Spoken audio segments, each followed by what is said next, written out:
Добрый вечер, уважаемые родители! Мы рады приветствовать вас в Коми Республиканском институте развития образования на Республиканском родительском собрании «Комплексная безопасность детей». Ну, во-первых, хочется вас всех поздравить с началом учебного года. В первую очередь вам хочется пожелать терпения. Ну а вашим детям, конечно же, успехов в учебе, творческих успехов. Ну и чтобы всем детям всегда было радостно приходить в образовательную организацию. А сегодняшняя наша тема «Комплексная безопасность детей» очень важна. Мы работу уже провели с руководителями образовательных организаций в конце учебного года, встречались неделю назад с нашими руководителями образовательных организаций по обеспечению безопасности именно образовательных организаций. А сегодня мы хотим поговорить на эту важную тему. И первым я предоставляю слово Максиму Андреевичу Боле, старшему инспектору организации надзорных и профилактических мероприятий Управления надзорной деятельности и профилактической работы Главного управления МЧС России по Республике Коми. Он расскажет вам об обеспечении пожарной безопасности в быту. Пожалуйста. Добрый день, уважаемые участники совещания. Начну с того, что Главное управление в рамках реализации возложенных полномочий на постоянной основе и в особом порядке уделяется внимание на осуществление работы, направленной на проведение превентивных мероприятий по снижению и минимизации последствий, связанных с возникновением пожаров, гибели и травмированию несовершеннолетних на пожарах. Несмотря на в текущем году наблюдается ухудшение оперативной обстановки с пожарами именно по рассматриваемому вопросу. То есть у нас погиб один ребенок и получили травмы различной степени тяжести 3 детей. Значит, увеличение по гибели у нас на 100%, по травмам на 33%. Возраст погибших и травмированных детей составляет от 5 до 14 лет. Пожар с гибелью зарегистрирован у нас в муниципальном образовании Усилимский. С травмами это город Усинский, город Сыктывкар.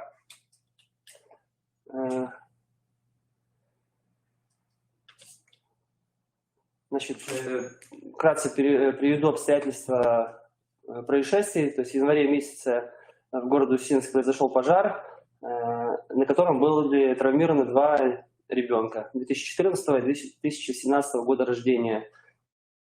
Способствующими получению травм и возникновению пожаров явились нахождение взрослых, то есть родителей в состоянии алкогольного опьянения и оставление детей без присмотра. Следующий пожар – это в марте месяце Усилимский район. Также ребенок был оставлен без присмотра. В результате детской шалости с огнем ребенок 2014 года рождения погиб. Обращаю внимание, что все обстоятельства дела по фактам пожаров, когда происходит гибель детей или получение ими травм различной степени тяжести, выделяются в отдельное производство. Это статья 109 Уголовного кодекса Российской Федерации и 125 Уголовного кодекса Российской Федерации. То есть возбуждаются уголовные дела в отношении законных представителей несовершеннолетних. За последние 10 лет на территории Республики Коми вынесено 5 обвинительных приговоров. По результатам этих приговоров назначены уголовные наказания родителям несовершеннолетних. Кроме того, находясь без присмотра, дети зачастую предоставлены сами себе, и возрастает вероятность детской шалости с огнем, в результате чего наносится материальный ущерб, а также повреждается имущество третьих лиц. Всего с начала текущего года у нас зарегистрировано 18 случаев пожаров по причине детской шалости с огнем. Как я говорил в начале своего выступления, Главным управлением в первую очередь осуществляется профилактика пожаров с детской шалостью огнем, профилактика и профилактическая работа направлена на минимизацию гибели детей на пожарах, получение ими травм различной степени тяжести. Данная работа проводится в течение всего года, а также будет проводиться в период учебного года и проводится всеми субъектами профилактики, начиная от Главного управления, органами местного управления, органами государственной власти, образовательными организациями, волонтерами, органами внутренних дел. Указанная работа проводится путем проведения различных викторин, выставок, лекций, посещения пожарно-спасательных подразделений, проведения профилактических рейдов с распространением агитационных материалов.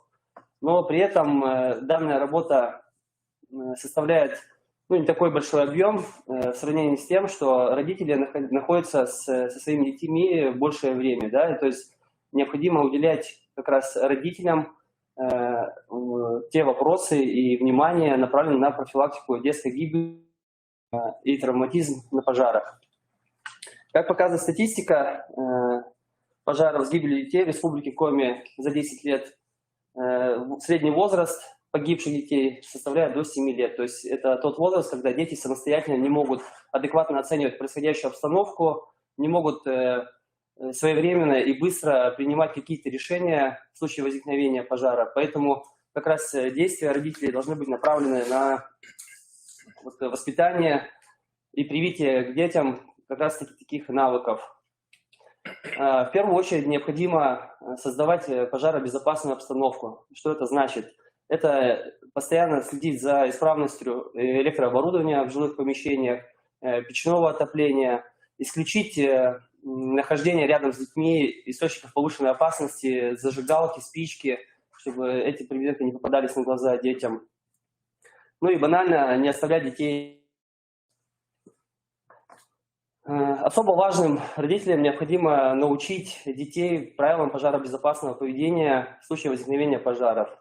То есть каким образом вызывается подразделение пожарной охраны, необходимо каким образом эвакуироваться в случае возникновения пожара, используя эвакуационные пути и выходы.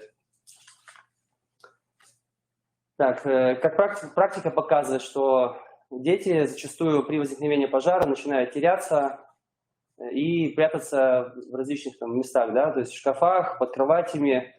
Так были случаи, зарегистрированы в городе Ухте. В одной из квартир произошел пожар по причине неисправности электрогирлянды елочной. Ребенок вместо того, чтобы сообщить соседям о возникновении пожара, просто спрятался под кроватью. Соответственно, своевременное обнаружение пожара соседам позволило избежать жертв. Также хочу обратить внимание, что в современное время у нас совершенствуется система противопожарной защиты. Вот на сегодняшний день существует автономный извещатель пожарный, который как раз специализируется на своевременном обнаружении пожаров и его признаков именно в квартирах. То есть рыночная стоимость извещателя составляет 500 рублей, но для многодетных семей в Республике Коми действует социальная программа, которая направлена на выдачу пособий на приобретение как раз-таки таких извещателей. Данные извещатели являются автономными. Для его работоспособности необходим источник питания в виде батарейки крона. При обнаружении признаков пожара он подает громкий сигнал звуковой, ну и также способен обнаруживать возникновение. То есть у нас также есть случаи в Республике Коми, когда данные устройства способствовали своевременному обнаружению возникшего пожара и своевременной эвакуации жителей квартиры из опасной зоны. Если говорить о юридической ответственности за возникновение пожаров по причине детской шалости с огнем, то по общему правилу ответственность за возникновение пожаров и нанесение им ущерба третьим лицам несут родители. То есть полная дееспособность, как вы все знаете, у нас возникает с 18 лет. Соответственно, до этого времени родители несут полную ответственность в гражданско-правовом поле за те последствия пожаров, которые возникли по причине детской шалости с огнем. Также хочу отметить, что на сайте МЧС России листы самообследования жилых помещений. То есть каждый житель Республики Коми может зайти, скачать этот лист, проверить соответствие требований пожарной безопасности в своем помещении. Вот, и также сделать выводы, что нужно исправить или устранить какие-то либо нарушения, чтобы привести в соответствие с требованиями пожарной безопасности жилые помещения. Адрес размещения листов вы видите на слайде. Слайды будут доведены туда? Да. Доведены будут, да? Так, и в заключение хочу показать видеоролик, секундочку, связанный с устройствами электрооборудования. Хочу обратить внимание, что правила противопожарного режима, а также иные нормативно-правовые акты, которые регулируют вопросы обеспечения пожарной безопасности, постоянно совершенствуются, исходя из развития иных систем электроснабжения, да, в системах зданий и сооружений. И в правила противопожарного режима планируется внесение изменений, касающихся обязанности оборудования определенных категорий зданий, ну, в основном общественного назначения, устройствами защиты от дугового пробоя. То есть это такие системы, которые позволяют обнаруживать неисправность электропроводки, искрение в электропроводке. То есть они в себе содержат все те устройства, которые, как сказать, характеристики, которые были использованы там в устройстве защитного отключения или в автомате. Вот для наглядности сейчас покажем ролик. Здравствуйте. Тема ролика – защита дома от пожара. Если вы имеете деревянный дом или просто любое жилище, которое может сгореть, где есть горючие материалы, отделочные материалы легко горят, вы поставили шкаф.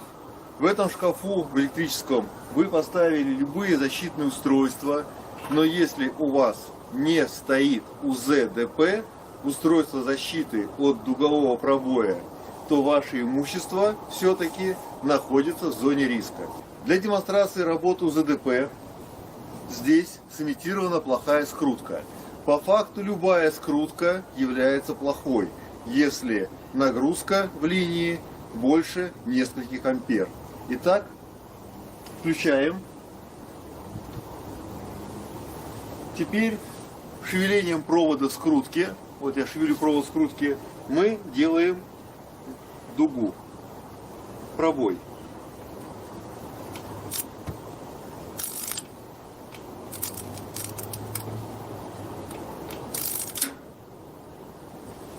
Автомат УЗ-ДП выключился. Еще раз включаем УЗ-ДП. Шевелением провода вот делаю опять дугу. То есть вот контакт, нагрузка пошла. И если вдруг есть искрение, УЗ-ДП отработал. Понятно, что время искрения, оно не мгновенно срабатывает. Необходимо, чтобы появилась мощность. Это сделано для того, чтобы не было ошибочных срабатываний. А теперь сделаем то же самое, но вместо УЗ-ДП поставим DIF-автомат. Посмотрим, что получится. Заменили УЗ-ДП на DIF-автомат. Поставили европейца. Многие уверены, что это гарантированно сбережет. Да, от многих вещей гарантированно. Но включили то же самое, имитируем нагрузку.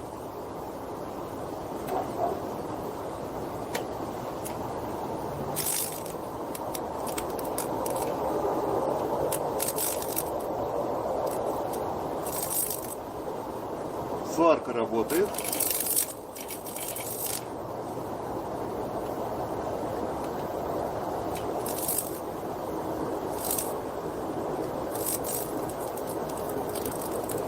Самое плохое, что сварка может работать очень долго.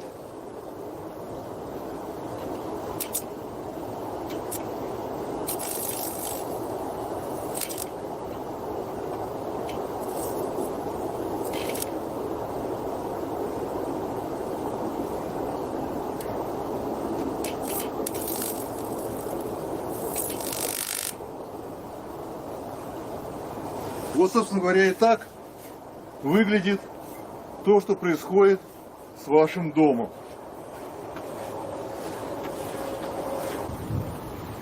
Все дальнейшие комментарии излишни. Достаточно небольшому искрению коснуться горящего материала, и будет вот такая картинка. Поэтому автомат защищает линию и оборудование. ДИП-автомат защищает жизнь человека. УЗДП защищает от пожара. Устанавливайте данное оборудование, и такой проблемы у вас не возникнет. Кстати, в качестве нагрузки было всего ничего. Был чайник и пара нагревателей. Этого достаточно, чтобы от искрения скрутки получилась вот такая картинка. То есть небольшие пояснения. Что касается электропроводки, это наиболее распространенная причина возникновения пожаров в жилом секторе. Ну, одна из них наравне с неосторожным обращением с огнем или неисправность печного отопления. И вот как раз такие вот искрения, которые назвал сотрудник сваркой, да, то есть могут происходить в любом месте, где установлена электропроводка. То есть там, где перегрызли грызуны оплетку проводки, где плохой контакт в связи с механическими повреждениями. То есть вы даже можете не обнаружить это на протяжении долгого времени, нагрев и появление искр. Поэтому, как сказано на видео, предлагаю не экономить на безопасности, а устанавливать современные средства защиты, в том числе от искрения. У меня все. Спасибо за внимание. Готов ответить на вопросы. Спасибо большое, Максим. А я напоминаю вам, уважаемые коллеги, что вы можете задать вопрос в чате нашим экспертам, ну а также в разделе «Вопросы». Напоминаю, что в конце нашего собрания мы откроем вам доступ к тем материалам, которые сегодня представлены нашими коллегами. Спасибо большое. А мы переходим к следующему вопросу. Это обеспечение безопасности дорожного движения. И я передаю слово Марии Николаевне Поляковой, начальнику отделения пропаганды безопасности дорожного движения УГИБДД МВД по Республике Коми. Пожалуйста, Мария Николаевна. Добрый день, уважаемые участники родительского собрания. Буквально секунду загрузится презентация.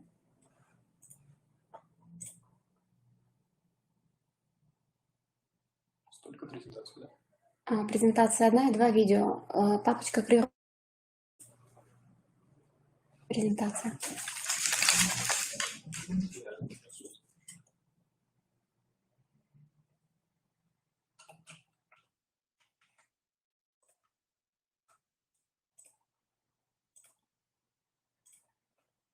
Угу. Можно мне, пожалуйста, клавиатуру?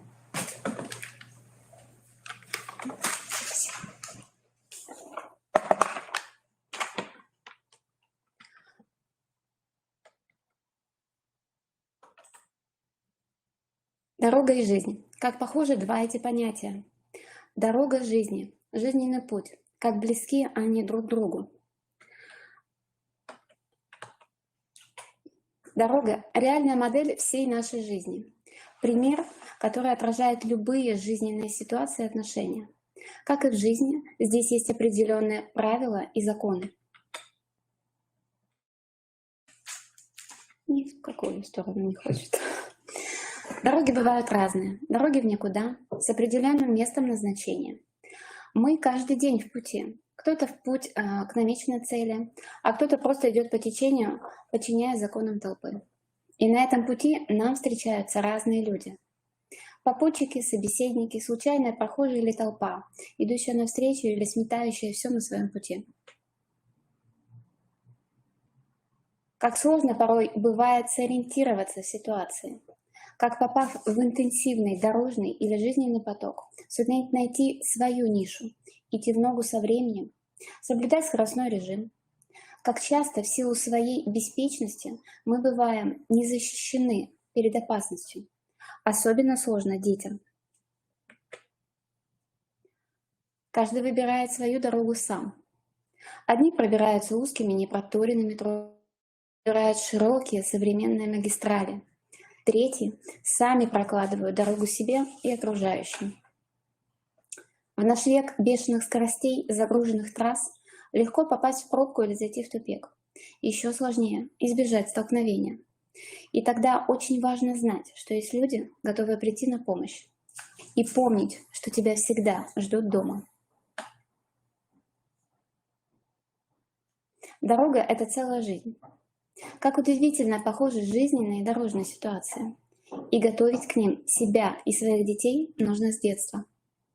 Быть терпимым, уверенным в себе, не бояться трудностей, соблюдать правила — вот то, что поможет найти выход из любой ситуации.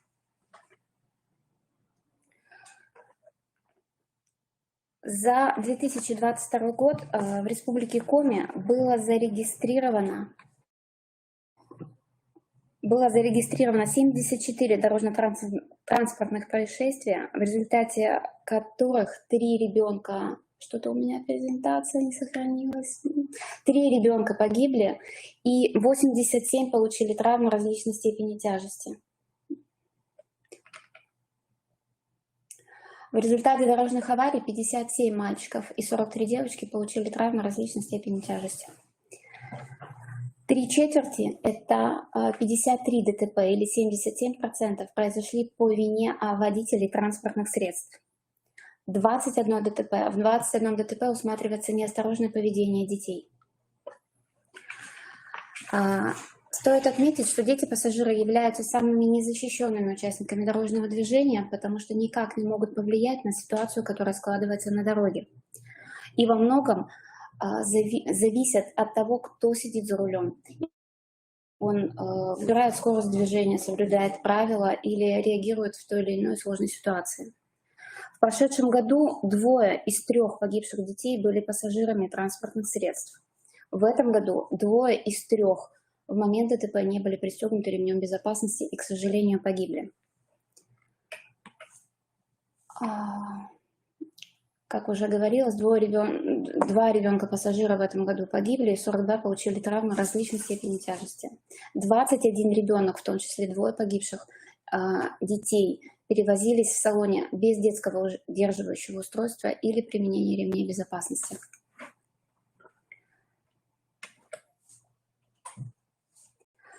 2 апреля 2022 года в 14:30 на 123-м километре зимней автодороги Айкино-Кослан водитель автомашины «Шевроле», находясь в состоянии алкогольного опьянения, в сторону дороги, предназначенной для встречного движения, совершил столкновение с автомашиной «Децун». В результате ДТП водитель «Шевроле» и его внук, мальчик 10 лет, не пристегнутый в момент ДТП ремнем безопасности, погибли на месте ДТП. И 3 пассажиров, в том числе 12-летний мальчик, который также находился в салоне автомобиля «Шевроле», получили травмы различной степени тяжести. Стоит отметить, что за рулем виновной автомашины, в которой в момент столкновения находилось 2 несовершеннолетних, находился человек, дедушка, не имеющий права управления, и находился в крайней степени в состоянии алкогольного опьянения. То есть его априори на дороге быть не должно. К сожалению, авария закончилась печально, и она унесла жизнь ребенка. Стоимость автокресла в 1000 раз дешевле жизни ребенка, это бесспорно. И штраф, который уже в течение 2 лет платят водители, отказывающиеся применять детское удерживающее устройство, практически равен стоимости детского удерживающего устройства.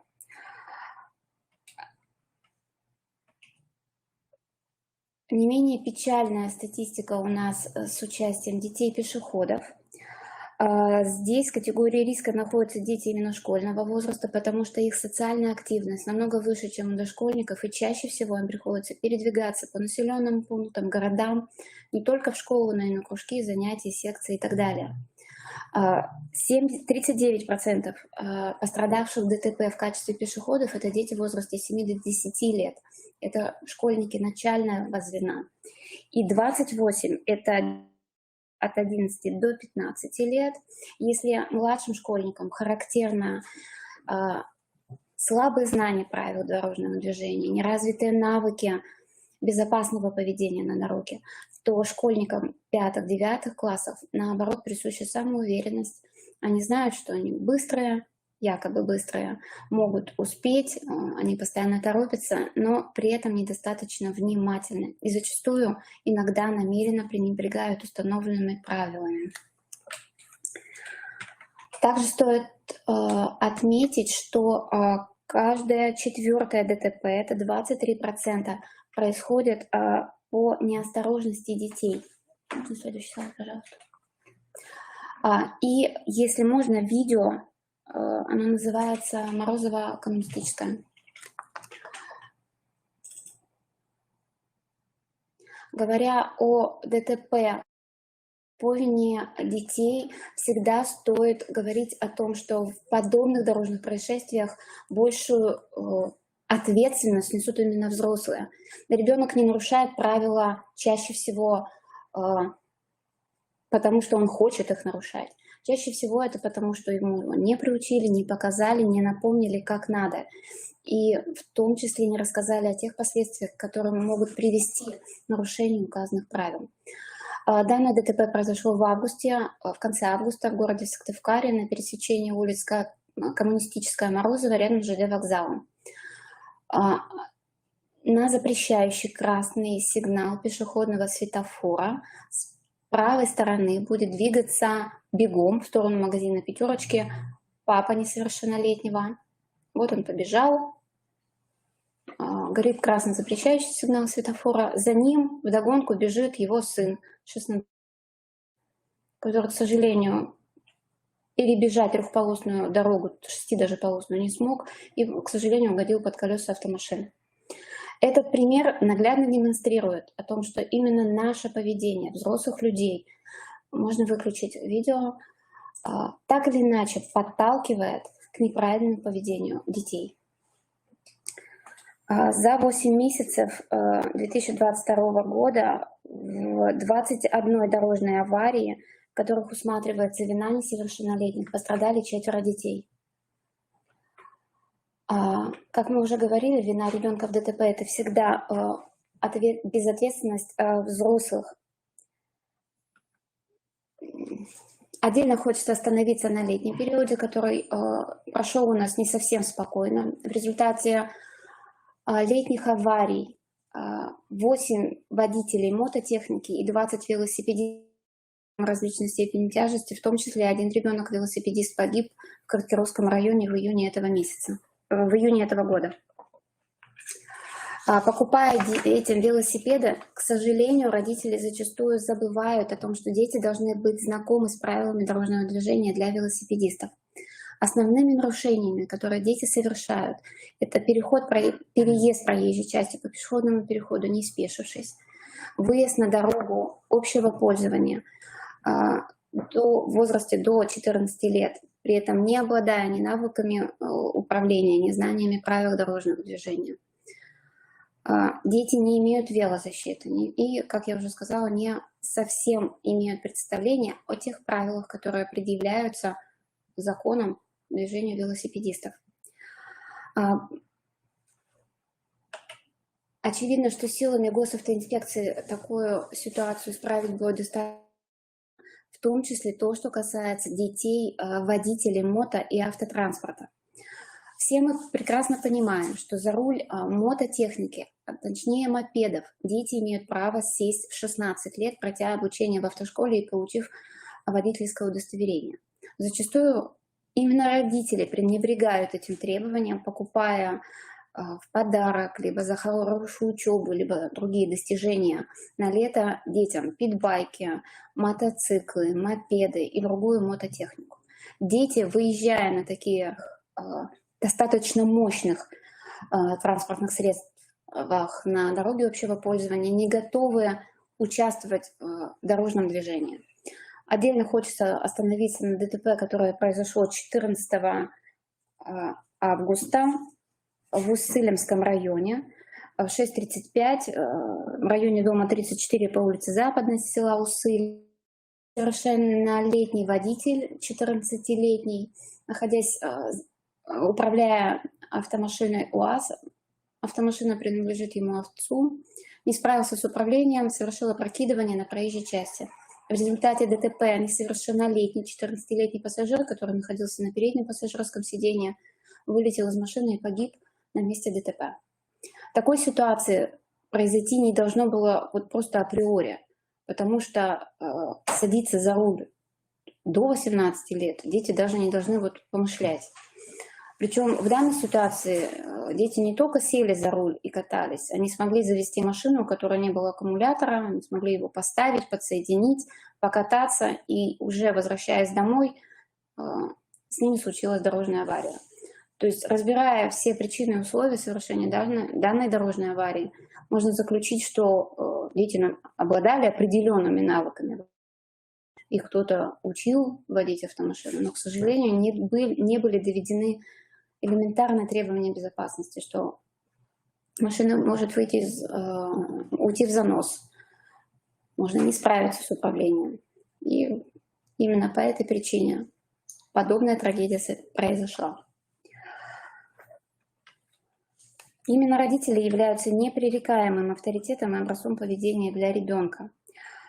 Ведь только один переход с ребенком в неположенном месте может гарантировать, что ребенок будет поступать таким образом и без вашего присутствия. Чаще всего в семье вспоминают о ПДД только тогда, когда произошла беда. Как это было в Усыльском районе, беда пришла в две семьи. В семье виновника ДТП и в семью, где, к сожалению, ребенок погиб.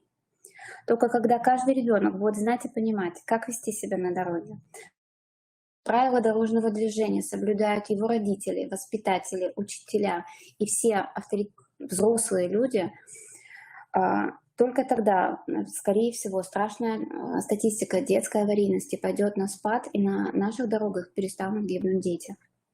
Очень хочется, чтобы вы прониклись сознанием того, что накормить ребенка, одеть, нацелить его на хорошие оценки и высокие достижения не менее важно, чем научить правилам безопасности в жизни. Не только на дороге, но и правилам безопасности в социуме, в школе, в секции и так далее. Чтобы за всеми этими заботами не забывалось и не потерялось главное. Дорога в школу и дорога домой должна приводить к цели, а не оборваться в начале и в середине этого пути. А какой она будет для ребенка, зависит от взрослых. Большое спасибо за внимание. Буду рада ответить на вопросы. Спасибо большое, Мария Николаевна. У нас есть вопрос. Скажите, пожалуйста, Дмитрий Валерьевич. В ДТП как расходится?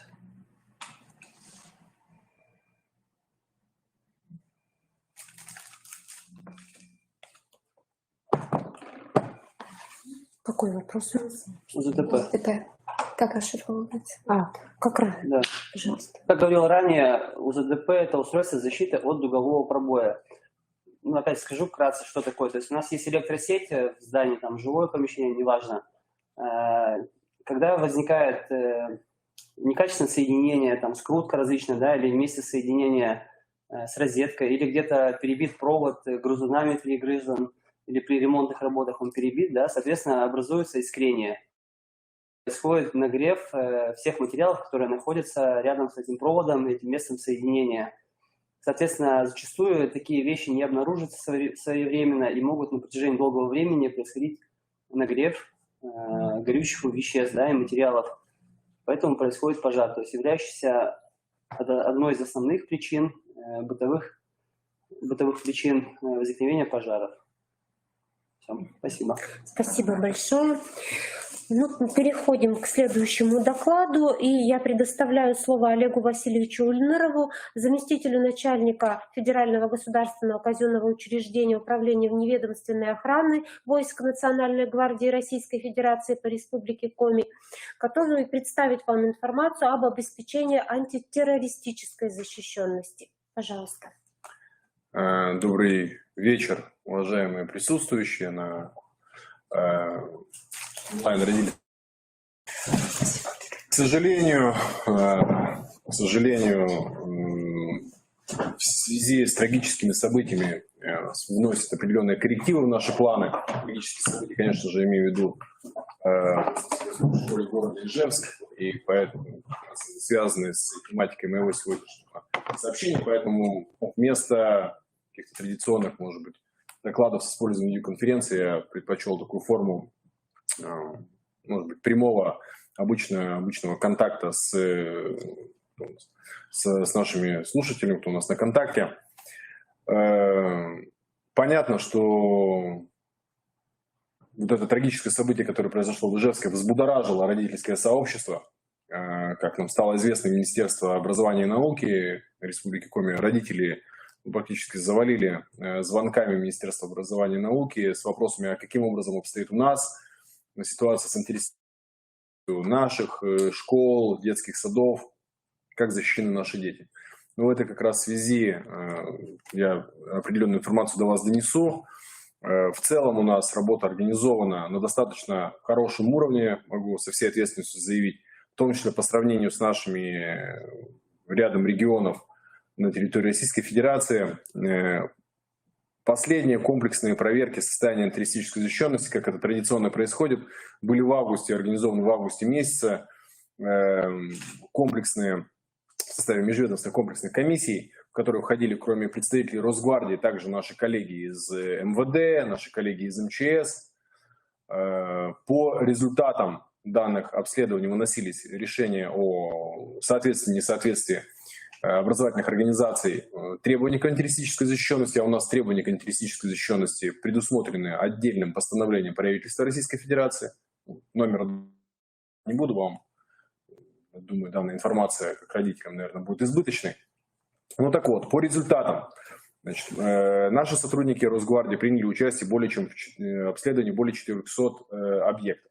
Из них более 220 дошкольных и 165 общеобразовательных средних школ. Признаны полностью соответствующими требованиям к антитеррористической защищенности, проще говоря, АТЗ, антитеррористическая защищенность, почти без малого 75% объектов. Это достаточно хороший показатель. Даже те объекты, которые признаны не вполне соответствующими требованиям, речь не идет о каких-то критически значимых, критически важных элементах АТЗ инфраструктуры. То есть там речь шла о недоработке ряда документов, о недостаточно эффективном функционировании систем видеонаблюдения, либо оповещения, либо недоукомплектования контрольно-пропускного пункта на входе в данные объекты. С лучшей стороны, кстати, следует отметить, у нас наиболее, так скажем, с точки зрения антитеррористической защищенности обеспеченные дошкольные образовательные учреждения, организации. Средние школы, так скажем, чуть поменьше, где-то в районе 60% у нас полностью соответствует требованиям, но работа в этом направлении ведется постоянно. Что касается, кроме всего прочего, все объекты образования, которые у нас находятся в населенных пунктах, где есть размещены силы вневедомственной охраны Росгвардии, либо где есть силы и средства МВД, то есть речь идет обо всех городах и обо всех районных центрах, там, где у нас есть наружные наряды. Так вот, значит, все образовательные организации без исключения оснащены системой передачи тревожных извещений непосредственно на пульты централизованной охраны подразделением вневедомственной охраны. То есть вневедомственная охрана реагирует самостоятельно, а также эта информация незамедлительно передается нарядам МВД и также обеспечивается незамедлительное реагирование.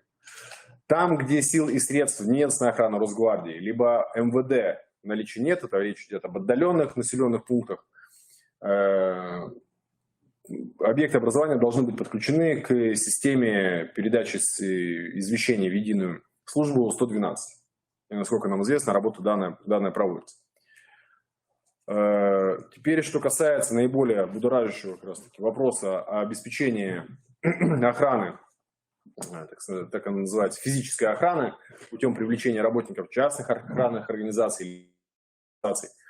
Здесь хочу отметить, что, во-первых, требованиями к антитеррористической защищенности, о которых я сказал, постановлением правительства, предусматривается, что обязательность наличия такой физической охраны, то есть когда контрольно-пропускные функции осуществляет кто-то из работников специализированных организаций, предусмотрено только для образовательных организаций, которые имеют от первой до третьей категории опасности, которым присвоено от первой до третьей категории опасности. В настоящее время у нас где-то 60% образовательных объектов относятся к 4-й категории опасности, а значит требования по наличию на них ПОСТАО, так скажем, не являются обязательными. Это не значит, что они там не должны быть, но обязательными требования не являются. Что касается как раз-таки реакции сообщества, в том числе родительского, на это событие, там известно, сам отслеживаю информацию, уже рождаются определенные петиции, заявления ряда там политических деятелей, и родительское сообщество тоже как-то реагирует.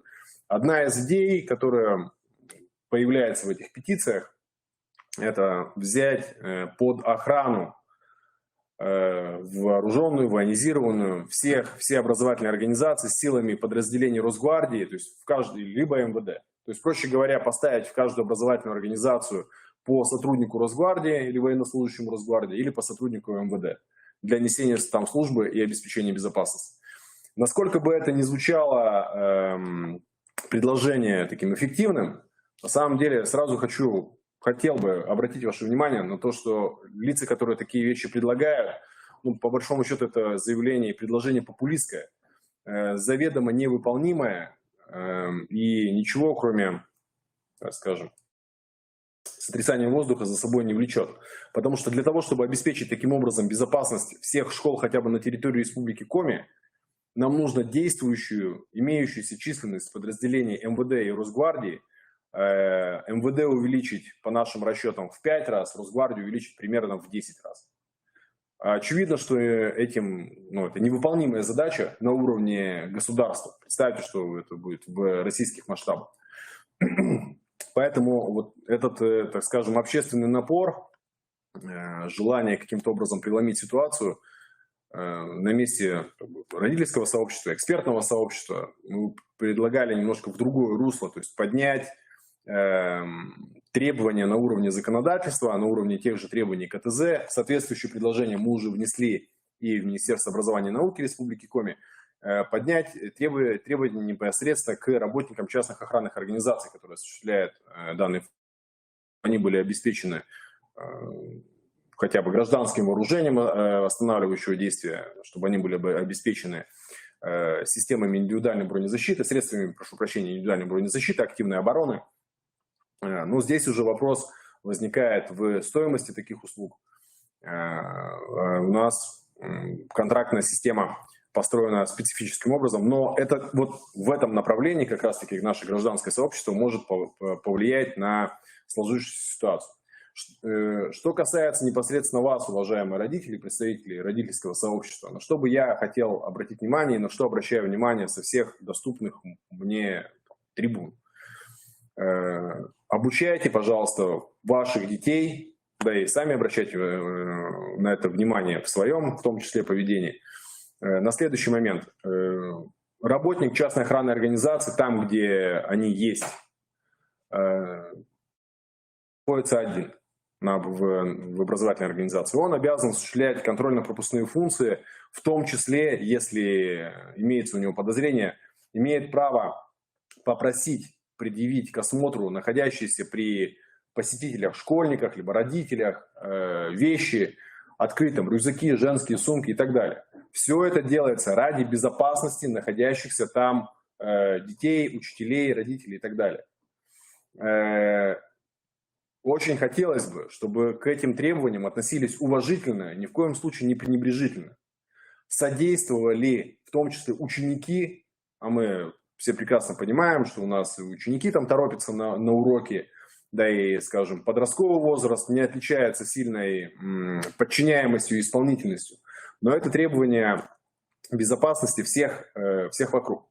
Поэтому необходимо просить, требовать, добиваться в том, чтобы к работникам частных охранных организаций, которые осуществляют контрольно-пропускные функции, к их задачам относились уважительно и старались выполнять все-таки их требования достаточно дисциплинированно. Один сотрудник ЧОПа не справится с огромным потоком бегущих, ревущих учеников в школе, в которой обучается, скажем, несколько сотен или больше тысяч учеников. Это очевидно и понятно всем. Вот. Поэтому только дисциплинированность, только взаимоуважительное отношение к вопросам безопасности, к вопросам антитеррористической защищенности нам на данном этапе поможет нам справиться вот с этой задачей по повышению антитеррористической защищенности наших детей. Ну, в принципе, у меня в основном все. Готов ответить на вопросы. Васильевич, у нас есть вопросы. Дмитрий Валерьевич, можно увеличить как-то, чтобы мы видели? Потому что, наверное, здесь не очень хорошо видно. Угу. И первый вопрос. Ну, во-первых, спасибо за подготовленный материал, все нам понятно, будем дальше соблюдать правила безопасности.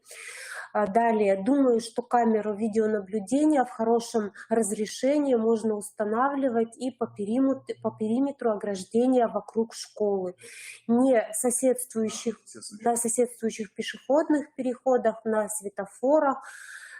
Кстати, и тревожную кнопку можно установить. Ну, по тревожную кнопку я уже сказал, да, тревожные кнопки установлены у нас везде, где есть силы, которые отреагируют на это тревожное сообщение. Вот. А по поводу устанавливать можно, да, но тут как раз вопрос в зонах ответственности. Внутри периметра образовательной организации, зона ответственности образовательной организации. И в том числе все зависит от финансового обеспечения. Все, что находится за периметром, это уже вопросы обеспечения безопасности со стороны администрации города, в том числе, если система «Безопасный город», наверное, это можно там к МВД адресовать данный вопрос, если я не ошибаюсь. Вот. Вот. Это, конечно, сюда. Какие сроки для устранения замечаний в части антитеррористической защищенности даются образовательным учреждениям?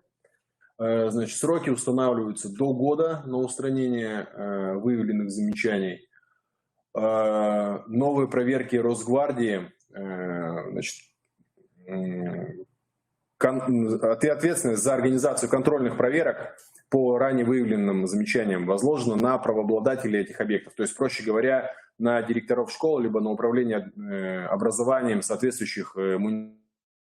По их усмотрению они могут сотрудников МВД, либо сотрудников Росгвардии, так уж требования КТЗ установлены, включить, либо не включить. Но благо в нашем регионе практика установилась о том, что все-таки нас в качестве специалистов и экспертов для проведения данных проверок в такие контрольные мероприятия включают. И, как я уже сказал, как правило, мы проводим эти мероприятия раз в год перед началом учебного года, в августе месяце. Как правило, где-то к середине августа эти мероприятия уже заканчиваются. Есть родители, которые обеспокоены наличием стационарной рамки, металлодетектор, и требуют убрать ее. Что вы можете сказать по данному поводу? Вот это тот самый случай, уважаемые родители, да, о чем я как раз говорил. Наличие рамки металлодетектора – это не прихоть руководства администрации определенной образовательной организации.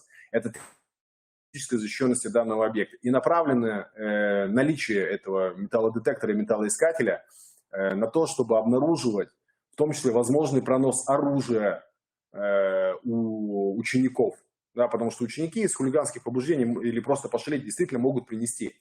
Или могут принести те же самые посетители, которые приходят в школу со злым умыслом.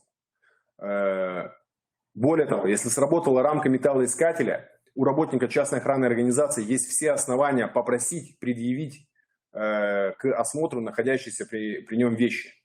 Отказ от предъявления вещей к осмотру, если есть достаточное основание полагать, что имеются предметы которые к проносу запрещены, дают сотруднику охранной организации полное право не пропускать всего лишь на территорию школы или там, иной образовательной организации. Попытки лица после того, как ему запретили прохождение, значит, на территорию, проникнуть, уже дают сотруднику образовательной организации, во-первых, возможность попытки его задержания, во-вторых, это однозначное основание для вызова полиции либо сотрудников внеочной охраны, потому что здесь имеет место уже нарушение пропускного режима. И сотрудники внеочной охраны, в первую очередь, конечно, прибывшие, там, сотрудники полиции, если на помощь прибудут, будут уже, значит, с данным гражданином, будь то ученик, либо посетитель, разбираться в рамках административного законодательства, потому что это административное правонарушение. Возвращаясь, резюмируя, родители, которые против рамки металлоискателя, это те родители, которые против безопасности своих же детей. Это мое четкое, однозначное мнение. Еще один вопрос. Каким образом родители могут поддержать предложение повысить требования к в школе? Значит, смотрите. Есть предложение, если есть какое-то возможность сформулировать какое-то консолидированное мнение, потому что это мнение, то, о чем я сказал, поддержано в том числе Министерством образования и науки Республики Коми. Если есть какое-то консолидированное сообщество родителей по школам, да, его можно каким-то образом сформулировать, направить, скажем, в Министерство образования и науки Республики Коми через образовательные организации или через управление образования соответствующих муниципалитетов, что родительское сообщество также встревожено обеспечением безопасности и предлагают вот такие меры. Тем самым у Министерства образования и науки Республики Коми будет дополнительная, как скажем, поддержка общественная для того, чтобы они могли эту инициативу продвигать и дальше, потому что это требует в первую очередь внесения изменений в существующие нормативные акты на уровне постановления правительства Российской Федерации, это самого подхода к выбору частной охранной организации или иной охранной организации, которая будет обеспечивать безопасность в школе, а она у нас проходит на основании конкурсных процедур в соответствии с законодательством о государственных закупках, государственных и муниципальных закупках. Вот. То есть здесь требуются корректировки федерального законодательства, для этого нужно замотивировать федерального законодателя, а для этого, благо я считаю, что у нас формируется уже гражданское общество, когда органы власти реагируют и адекватно реагируют на позывы и чаяния гражданского сообщества. Поэтому, отвечая на ваш вопрос, вы можете сформулировать некую консолидированную вашу позицию от имени родительского сообщества, даже какой-то конкретной школы, которую вы представляете, направить это ваше обращение в Министерство образования и науки по Республике Коми. Вот. Они на основании вот такой общественной поддержки, выражая вашу волю, ваши пожелания, уже будут инициировать обращение в вышестоящей организации. Спасибо. Есть еще вопросы? Вот что-то последнее. Спасибо. Спасибо большое, Олег Васильевич. Спасибо вам. Достаточно много вопросов было к вам. Мы переходим к следующему вопросу. Это обеспечение безопасности и защищенности детей на водных объектах и вблизи водоемов именно в осенне-зимний период. Я даю слово, передаю Ирине Игоревне Агеевой, инспектору по маломерным судам Центра ГИМС Главного управления МЧС России по Республике Коми. Здравствуйте, уважаемые присутствующие. Сегодня я с вами хочу обсудить такой момент, как безопасность несовершеннолетних на воде. Немного отвлечемся от осенне-зимнего периода и вернемся к летнему. Немного ознакомлю вас. Это снижение количества погибших на воде в этом году зафиксировано по сравнению с прошлым годом. Значит, в этом году тоже была печальная статистика по гибели несовершеннолетних на воде, и это заключается в следующем. Дело в том, что несовершеннолетние очень часто находились на прибрежной зоне около акватории рек Вычегда, Сысола, то есть во время неоднократных патрулирований мной были замечены несовершеннолетние без законных представителей у воды. Поэтому основные причины гибели детей у воды – это, конечно же, безнадзорность детей у воды и халатность родителей. Также это несоблюдение правил безопасного поведения на воде, купание в необорудованных или запрещенных местах, где отсутствуют спасатели и не обеспечено наблюдение за купающимися. Также купание и нахождение на воде в состоянии алкогольного опьянения. В этом году статистика нам говорит о том, что даже несовершеннолетние в случае их гибели находились в состоянии алкогольного опьянения. Поэтому следует обратить внимание, конечно же, вам, родители, на поведение своих детей, в каком состоянии они находятся. Также в этом году выявлена утопающая несовершеннолетняя в районе Эжвицкого пляжа, которая пришла искупаться в компании своих друзей, обманув своих родителей. То есть она маме сказала, что во двор погулять, а на самом деле она отправилась на реку купаться. Поэтому тоже необходимо с этим этот фактор проработать. Напоминаю, что купаться можно только в отведенных местах. Нельзя подавать ложные сигналы о помощи. Нельзя заплывать за знаки ограждения зон купания. Не плавать на надувных камерах, досках, матрацах. Нельзя устраивать игры на воде, связанные с захватами. Нельзя подплывать к близко проходящим судам и лодкам. Также нельзя нырять с мостов в пристани, даже в тех местах, где ныряли вы ранее, в прошлом году, потому как, например, может понизиться уровень воды, да также поменяться может рельеф дна, а также даже, скажем, может возникнуть обыкновенный удар о песчаное дно, если там отсутствуют какие-либо посторонние предметы. Итак, через месяц у нас начнутся первые каникулы, первые заморозки, первый лед, поэтому сейчас хочу обратить ваше внимание о том, какие же сюрпризы могут нас ожидать в этот период. Итак, в дни школьных каникулах дети находятся вне стен школы, посещают различные мероприятия, путешествуют с родителями или просто отдыхают, совершают прогулки на свежем воздухе, катаются на лыжах, в общем, проводят свое время на свежем воздухе. В осенне-зимний период лед на водоемах становится непрочным. В это время выходить на его поверхность крайне опасно. Однако каждый год многие люди пренебрегают мерами предосторожности и выходят на тонкий лед, тем самым свою жизнь в смертельной опасности. Будьте осторожны. Под снегом могут быть полыни, трещины, лунки. Это нужно знать. Безопасным для человека считается лед толщиной не менее 10 сантиметров в пресной воде и 15 сантиметров в соленой. В устьях рек и притоках прочность льда ослаблена. Лед не прочен, а на местах быстрого течения, бьющих ключей и стоковых вод, а также в районах произрастания водной растительности, вблизи деревьев, кустов, камыша. Какой лед должен вызывать у вас подозрения в своей прочности? Итак, повторяемся, около стока вод, то есть если рядом находятся фермы, фабрики, где в реку впадают ручьи, вблизи кустов, где водоросли вмерзли в лед, снега, там, где бьют ключи и вероятность быстрого течения реки. Вблизи берега лед может неплотно соединяться с сушей, возможны трещины. Под льдом может быть воздух.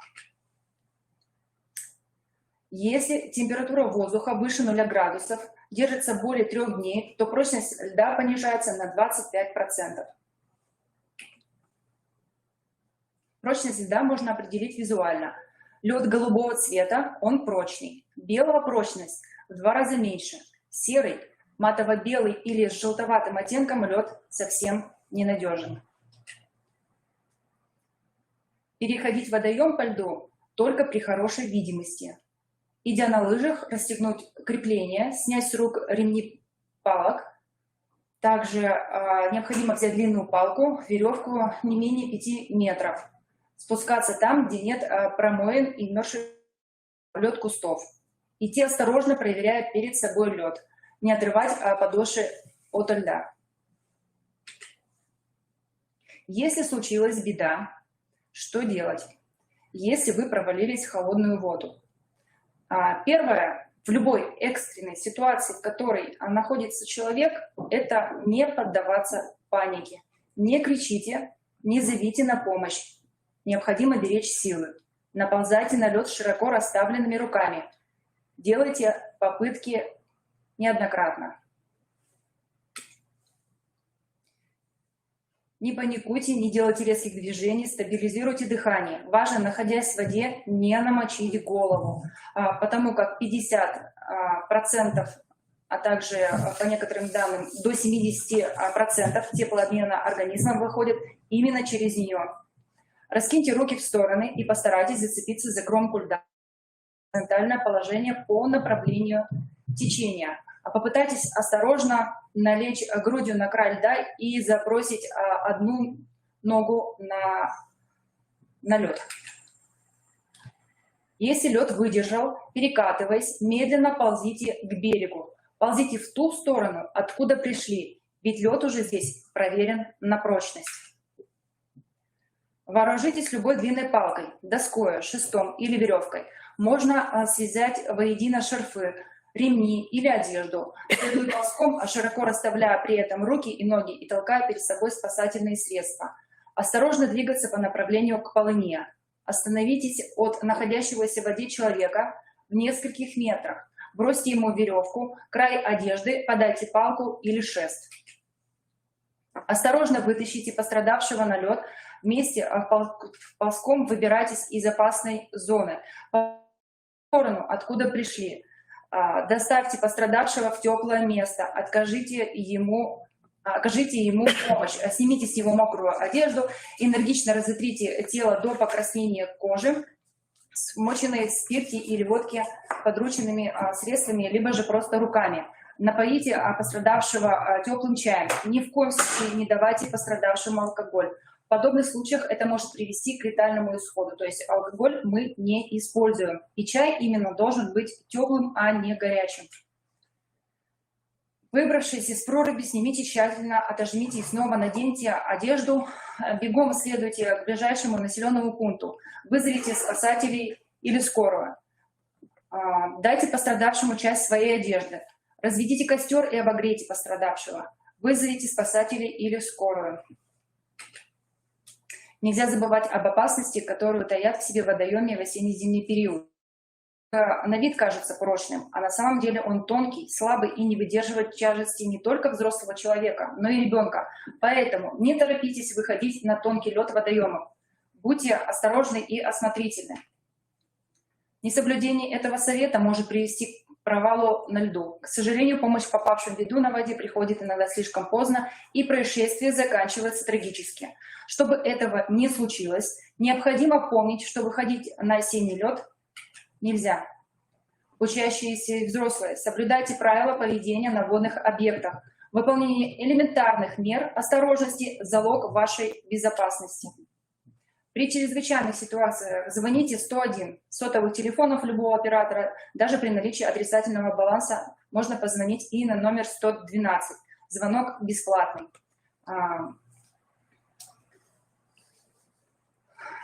Хочется заключить следующим свое выступление. В любом случае, как и при спасении утопающих, это относится, конечно, прежде всего к несовершеннолетним, либо же человека, который провалился под лед, не стоит из себя строить героя. Поэтому сейчас я прежде всего обращаюсь к несовершеннолетним, если они нас смотрят, я думаю, что они нас смотрят.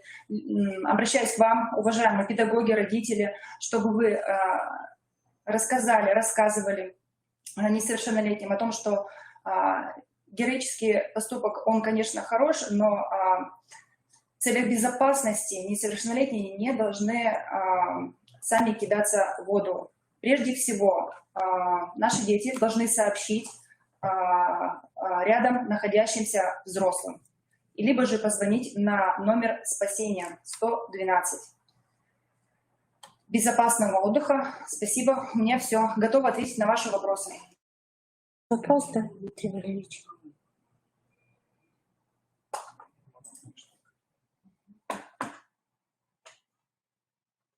У нас есть вопрос. Если видишь такие ситуации, что на мопеде едут по пешеходной зоне, куда обращаться? Человек в нетрезвом состоянии валяется возле школы. Нужно ли обращаться по таким ситуациям? Ну, конечно же, нужно, если вы видите, что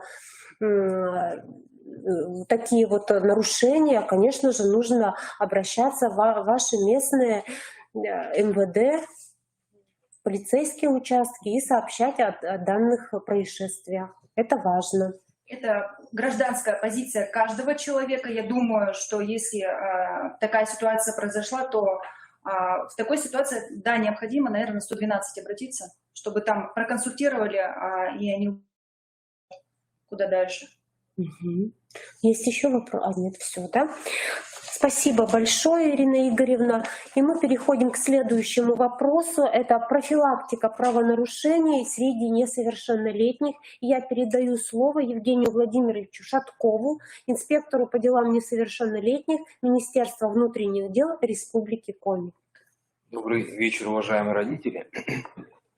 Профилактика преступлений среди детей, совершаемых ими или над ними, это одна из приоритетных задач социального направления политики государства. Она включает в себя воспитательные, правовые, организационные и другие меры воздействия, благодаря которым выявляются и ликвидируются обстоятельства и условия, приводящие к совершению правонарушений. Сегодня профилактика преступлений среди несовершеннолетних в России регулируется множественными законами, согласно которым определенными компетентными органами проводится предупреждающая безнадзорность, беспризорность и среди несовершеннолетних деятельности, которые в первую очередь направлены на защиту законных прав и интересов детей, оказавшихся в социально опасном положении. К сожалению, в настоящее время в Республике Коми отмечается тенденция роста подростковой преступности. Число преступлений, совершенных несовершеннолетними и при их участии, увеличилось на 58%. Почти на 50% увеличилось число несовершеннолетних, совершивших преступления. В Республике Коми на профилактическом учете состоят около 1300 несовершеннолетних, практически такое же количество состоит неблагополучных родителей. Для того, чтобы понимать, каким должен быть план профилактики правонарушений и преступлений, следует разобраться, каковы причины формирования преступности среди несовершеннолетних и постараться их устранить. Уважаемые родители, выступая сегодня перед вами, мне бы хотелось остановиться на воспитании. В воспитании детей семью не заменит никто, особенно в раннем возрасте. Контакт с родителями необходим детям для их полноценного развития. Известный французский историк Ламартин когда-то сказал: «Учитель разума в школе, учитель души в кругу семьи». Насилие и преступность подростков – это не абстрактные факты, а реальные судьбы конкретных мальчишек и девчонок. Откуда берется деформация нравственных ценностей и ориентиров, которая приводит к совершению правонарушений или преступлений? Все начинается с малого. Например, с пропуска занятий, ну и так далее. От безделия и большого количества соблазнов у ребенка возникает желание хоть чем-нибудь заняться. Вот и начинаются хулиганские выходки, воровство и тому подобное. Атмосфера психологической напряженности, частые затяжные конфликтные семейные ситуации сильно действуют на ребенка отрицательно. В таком состоянии дети легче поддаются внешним влияниям, так как стремятся к разрядке внутреннего напряжения. Разногласия между родителями тесно связаны с развитием у детей склонности к нежелательному поведению. Источник нравственной и педагогической запущенности детей необходимо искать в тех отношениях, которые сложились прежде всего в семье. От родителей зависит то, каким видит мир подросток, что его волнует, удивляет, заботит, трогает, пробуждает сочувствие и презрение, любовь или ненависть. Во время обсуждения с детьми книг, статей, различных телепередач необходимо формировать прежде всего в детях чувство долга и ответственности. В первую очередь задача родителей состоит в предупреждении подростков об опасности в игре с законом. Что бы ни случилось с сыном или дочерью, родители прежде всего должны проанализировать как свои, так и чужие ошибки окружающих. В этом заключается разумность в отношении взрослых и детей, основа семейного воспитания. Для старшего подросткового возраста характерны такие признаки. Это повышение восприятия чувств товарищества, это романтическая влюбленность. Подростки начинают предъявлять друг другу более высокие моральные требования. И в связи с этим учащается в подростковом возрасте отрицание родительского контроля. В этом случае необходимо усиление социального контроля со стороны семьи и общественности. Они еще не осознали свое место в общественной жизни. Авторитет родителей в этот момент может ослабевать, а влияние неформальных групп ближайшего окружения, наоборот, возрастать, что повышает степень вероятности антиобщественного поведения. Основными причинами, по которым подросток является неосознанность ими всей серьезности выполнения поступков, пренебрежительное отношение к закону, отсутствие контроля со стороны родителей, негативное влияние окружения со стороны взрослых, так и сверстников, включая в себя проникновение в сознание несовершеннолетнего путем СМИ, личными бытовыми контактами неверных стандартов поведения, например, такие как жестокость, распущенность и так далее. Отсутствие занятости ребенка, отсутствие культурно-массовых мероприятий, организаций, занимающихся детским досугом и трудоустройством. Воспитание подростков никогда не было легким. Кажется, что сегодня мир кружится быстрее, и прежние масштабы воспитания не имеют никакого значения. Наше поколение молодежи находится в жестокой жизненной борьбе и большом душевном стрессе. Молодежь, не нашедшая себя в условиях нынешней реальности, утверждается не всегда законными средствами и способами. Уважаемые родители, что именно сегодня дети нуждаются в любви взрослых больше, чем когда-либо. И заканчивая свое выступление, мне хотелось бы дать ряд некоторых советов. Разговаривайте со своим ребенком, умейте выслушать, рассказывайте им о себе, будьте рядом, будьте тверды и последовательны. Старайтесь все делать вместе, знайте, с кем он дружит, старайтесь общаться с его друзьями, показывайте пример. Не оберегайте подростка слишком.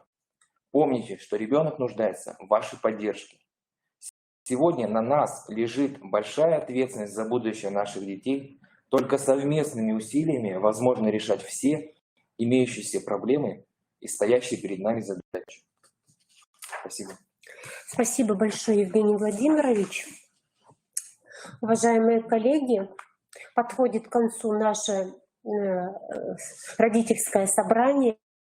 Благодарим вас за то, что вы нашли время послушать такие основные направления обеспечения безопасности ваших детей, как пожарная безопасность, безопасность дорожного движения, антитеррористическая безопасность, водная безопасность, профилактика правонарушений.